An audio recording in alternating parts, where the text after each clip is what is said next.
Welcome to this explainer. Today, we're jumping right into the most mind-bending, thrilling chronological journey imaginable. We are going to trace the history of literally everything, from an incomprehensibly dense, hot state all the way to the sprawling, beautiful cosmos we see above us today. I mean, it's a question that honestly borders on the absurd, right? How does literally all of existence, every single star, every galaxy, every planet, and yeah, even every atom in your body, begin from a singular, unimaginable speck? It completely challenges our basic human intuition about how space and time even work. To really wrap our heads around this, we have to grasp the sheer massive scale of the timeline we're working with here. The precise age of our universe is currently estimated at 13.787 billion years, and we are going to compress that staggering timescale into just a few minutes. So let's dive right in. Section 1, the Big Bang and Inflation. Now, we aren't talking about years or even days here. We are looking at how incredibly rapidly the universe's foundational physics evolved before a single second had even ticked by. We start with the Planck epoch, move into the Grand Unification epoch, and then launch right into cosmic inflation. Let's start with a number so unimaginably small it's hard to even picture, 10 to the power of -43 seconds. This is known as the Planck time. It's the absolute earliest moment in the universe's history that our current models can even attempt to describe. And the truth is, at this precise fleeting moment, our known laws of physics just completely break down. General relativity and quantum mechanics, yeah, they simply do not play nicely together here. What's truly staggering about this Planck era is that it was basically a chaotic quantum foam where gravity was completely unified with all the other fundamental forces. In fact, things were so incredibly dense and tiny that, mathematically speaking, Shannon information equaled zero. There literally wasn't enough physical space to hold a single qubit of information. It's the ultimate cosmic mystery. But, the universe didn't stay that way for long. Next up is cosmic inflation. In a mere fraction of a microsecond, the universe grew by a factor of 10 to the 26th power. Just really think about that for a second. Microscopic random quantum fluctuations were violently stretched out and essentially frozen in by this massive inflation. And those stretched out quantum ripples, they actually became the macroscopic seeds of the giant galaxy clusters we observe today. It's like a cosmic fingerprint. Section 2, the primordial quark soup. Now, when we say things cooled down, we are being entirely relative. At a blistering 10 to the 32 Kelvin, the universe was this chaotic, violently boiling quark-gluon plasma. It was way too extreme for basic subatomic particles to even think about binding together. So, the crucial turning point is what happened as this boiling soup continued to cool. Matter and antimatter were constantly being created and just as quickly violently annihilating each other into pure energy. But we got incredibly lucky. There was a slight, almost miraculous imperfection in the universe's symmetry.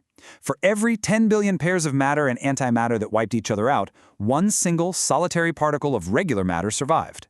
Every star, every planet, and you and I literally only exist today because of that tiny little imbalance. Talk about a close call. Section 3, let there be light.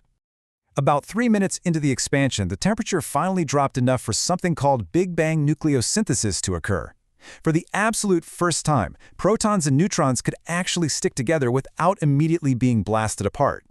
They fused to form the very first deuterium and helium nuclei. This was the universe's first real forging process, creating the essential atomic building blocks for the massive stars that would light up billions of years down the line. Okay, we're going to make a massive jump right now, from 3 minutes all the way forward to roughly 380,000 years after the Big Bang. Up until this point, the universe was just a super hot, opaque plasma. Photons of light couldn't travel more than a fraction of a millimeter before just smashing right into an electron. The entire universe was basically a glowing, blinding fog. But right at that 380,000-year mark, the universe cooled to a critical threshold of about 4,000 Kelvin. We call this the era of recombination. The temperature finally allowed those fast-moving electrons to slow down enough to bind to the atomic nuclei we just talked about, forming the very first stable, neutral hydrogen atoms. And because the electrons were no longer flying around free, light could suddenly travel completely unimpeded. The opaque cosmic fog finally lifted, and the universe became totally transparent. The light that broke free at that exact precise moment is known as the cosmic microwave background. Back then, it would have looked like a soft, white, glowing fog pretty much everywhere you looked. But over billions of years, as the universe itself expanded, those light waves were stretched way, way out.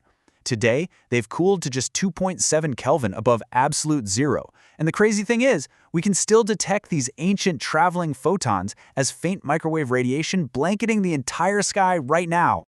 Section 4. The Cosmic Dark Ages. This presents cosmologists with what's basically the ultimate detective challenge. How on earth do you observe an era that produced absolutely no visible light? If there are no stars shining and no galaxies yet, what are you supposed to point your telescope at? Well, the incredibly clever solution is radio waves. Since they can't look for visible light, scientists are hunting for a very faint 21-centimeter signal from neutral hydrogen gas. Enter NASA's Lunar Crater Radio Telescope, or LCRT. The plan is to actually use robots to string a massive wire mesh across a crater on the far side of the moon. Doing this completely shields the telescope from Earth's noisy radio interference, allowing it to act like a giant, ultra-sensitive ear, listening for the faint whispers of hydrogen from the cosmic dark ages. How cool is that? Section 5. Galaxies and the Modern Era. You see, cosmic architecture is really the slow, patient work of gravity. From the exact moment the universe became transparent at 380,000 years, gravity was quietly tugging at vast, sweeping clouds of hydrogen gas. Aided by the invisible scaffolding of dark matter, these clouds collapsed over hundreds of millions of years, finally igniting the very first stars. And over billions of years, they swirled into the magnificent modern galaxies we recognize today. And this is the stunning visual payoff of billions of years of cosmic history. Cooling gas, clumping dark matter, and glowing stellar fusion all coming together perfectly to form the glittering webs of galaxies that stretch all across our observable universe. It's the grand culmination of all those incredibly complex physics processes we just traced from the very first fraction of a second. But hey, the story definitely isn't over. Roughly 9.8 billion years into the universe's life, a major shift happened. We officially entered the dark energy era. Up until then, the gravity of all that matter was actually slowing the universe's expansion down. But as space kept stretching, matter became far more diluted, and the density of matter actually fell below the density of a mysterious repulsive force we simply call dark energy. As a result, the expansion of the universe stopped slowing down and started accelerating outward, moving faster and faster. And that leaves us right here, right now, pondering the ultimate undiscovered fate of our expanding cosmos. If dark energy just keeps pushing everything further and further apart, will the stars eventually burn out, leaving a cold, completely dark universe in a heat death? Could the expansion eventually reverse into a catastrophic big crunch? Or will dark energy become so impossibly powerful it literally tears the fabric of space itself apart in a big rip? The beginning of our universe is finally becoming clearer, but its final chapter, that is a profound mystery just waiting to be solved. Thank you so much for joining me on this incredible cosmic explainer.